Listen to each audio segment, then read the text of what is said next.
So we were doing the chapter rural development, and in the last class, I've already taken the topic rural credit also. So we have actually completed two topics of this chapter rural development.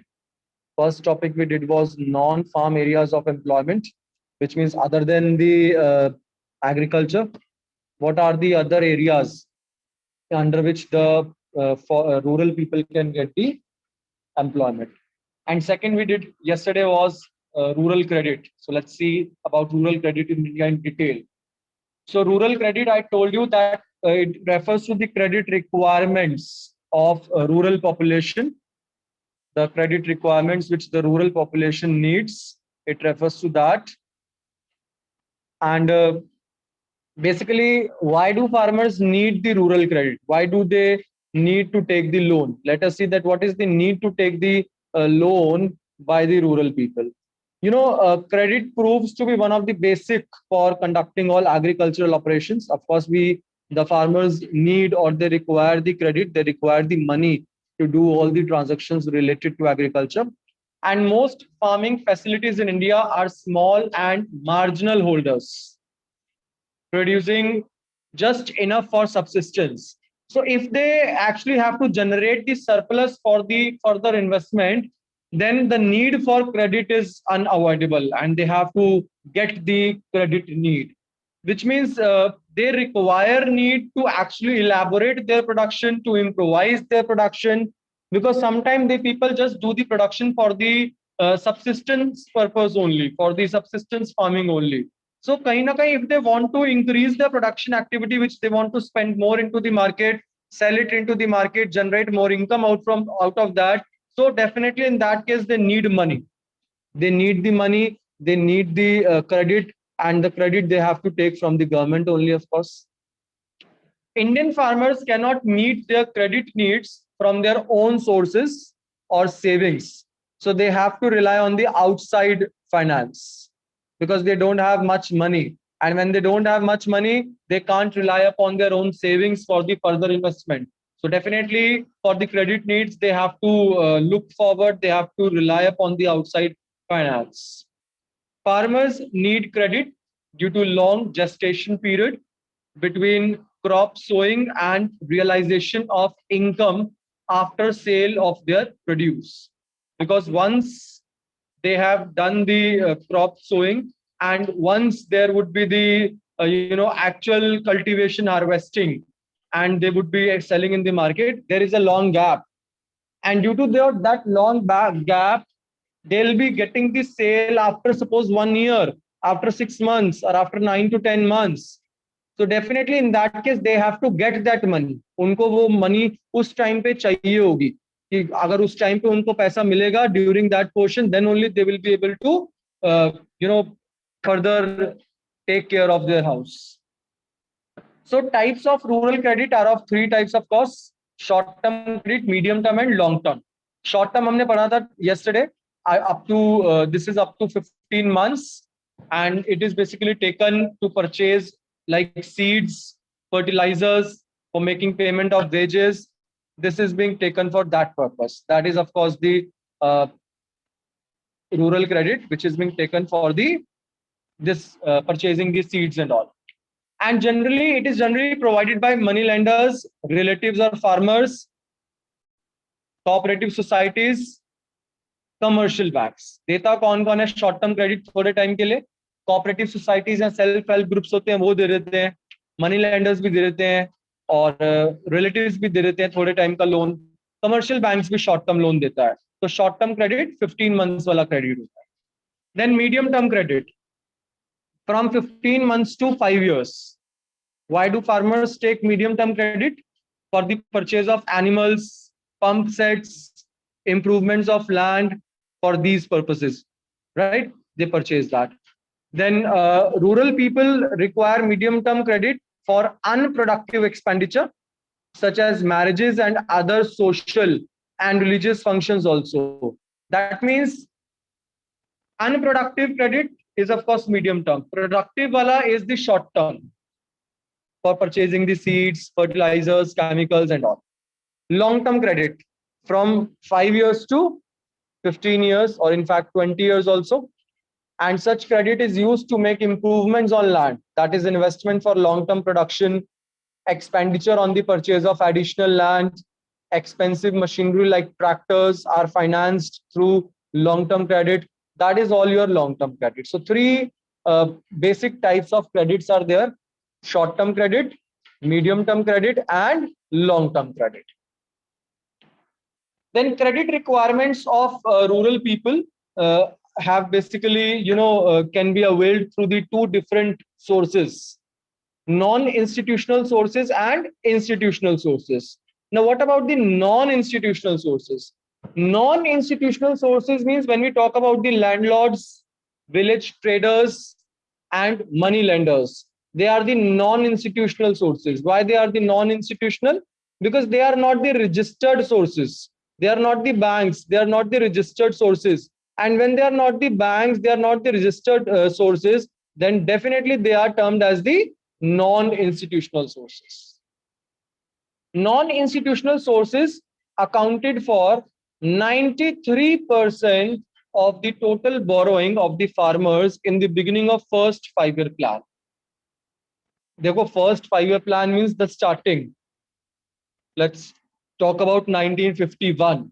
During that time, ultimately during that time, we are saying that there was the non-institutional source which was more heavy and which was providing the borrowings to many people. From 93% of the total borrowing which was given to farmers was given from the non-institutional sources.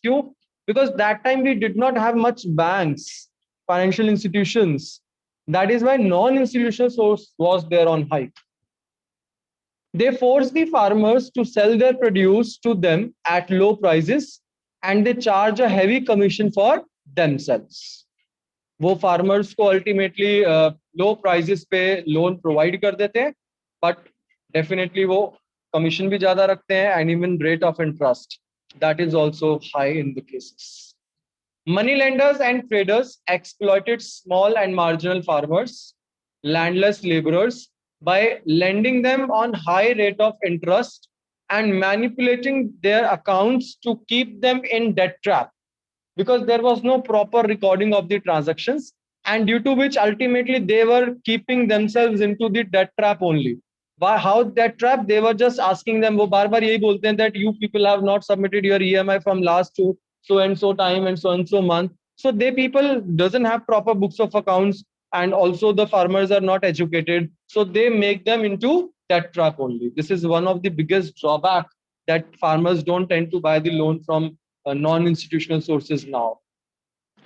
These non-institutional sources provide as much as 93.6% of the credit requirements of the farmers in 1951, and presently the percentage stands at only about 40%.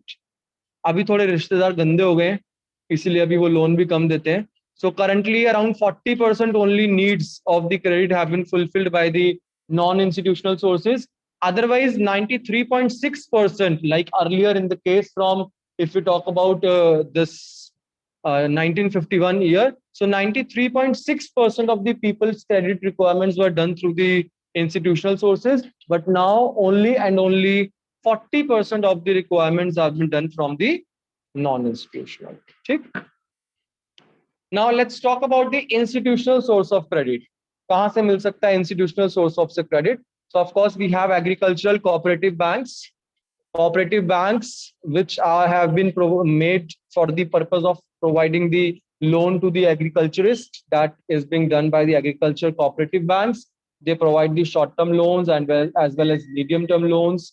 And there are also land development banks which provide long-term loans to the farmers for purchasing of land, acquisition of land, for the permanent improvement on the land, for doing boundary on the land. They give the loan to the farmers. So they are known as agriculture cooperative banks or land development banks. The second bank is the commercial banks. Commercial banks basically which were set up in 1955 with a focus on rural credit. And commercial banks are basically all those banks which helps the people for giving them loan time to time. They provide the short-term loan also, medium-term loan also, and in fact long-term loan also.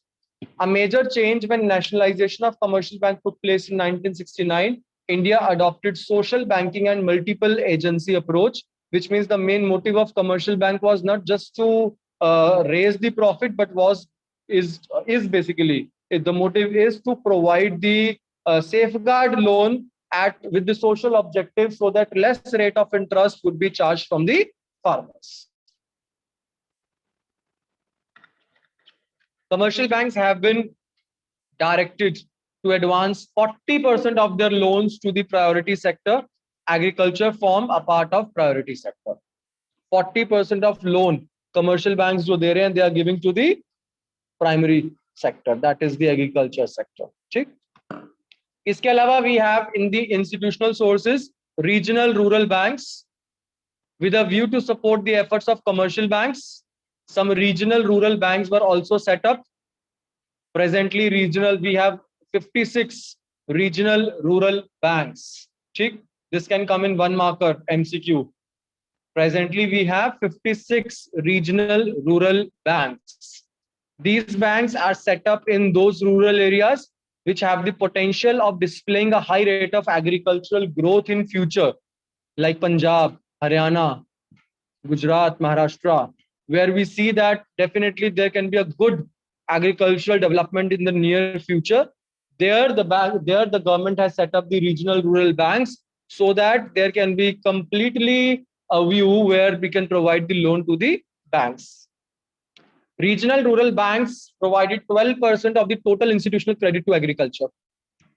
Then there is NABARD, which was set up in 1982, where headquarters is in Mumbai, and it was basically set up to provide the loan facility to various banks as well as people, so that the banks can provide the agriculture loan to various agriculturists. It is the apex body. Apex matlab topmost body in the rural banking. ठीक, इसका full form National Bank for Agriculture and Rural Development. Clear? So that is also the institutional source.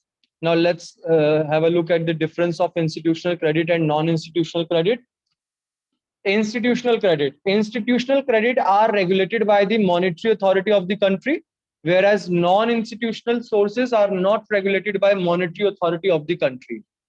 These sources mainly provide credit for productive purpose, but non-institutional sources provide credit for both productive and non-productive. अब जो institutional है वो तो बेटे productive purpose के लिए loan देगा ना, लेकिन जो non-institutional है, friends, family, zamindars, landlords, money lenders, they give the loan for non-institutional, I mean non-productive purpose also.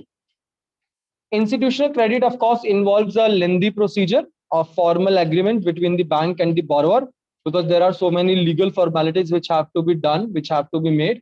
But when we talk about the non-institutional credit, they do not provide the proper, they do not have much legal formalities. उसमें legal formalities बहुत ज़्यादा नहीं होती हैं, legal formalities भी नहीं होती हैं, और कहीं ना कहीं बहुत ज़्यादा एक formal creation भी उसके अंदर नहीं होता. Since the institutional credit sources are regulated, cost of credit generally remains low. Government के control में है, तो government definitely थोड़ा कम cost of credit जो है वो रखता है. लेकिन in non-institutional sources के अंदर of course government जो है ज़्यादा credit वगैरह उसके अंदर रख लेती है. Institutional credit is generally guided by this some welfare consideration. Social welfare is there in the institutional credit, but non-institutional credit में there is no social welfare, because people are giving the loan for their profit considerations, for their profit motive, and not for the social welfare only, right? You know, institutional credit are somewhere important. How it is important, institutional credit?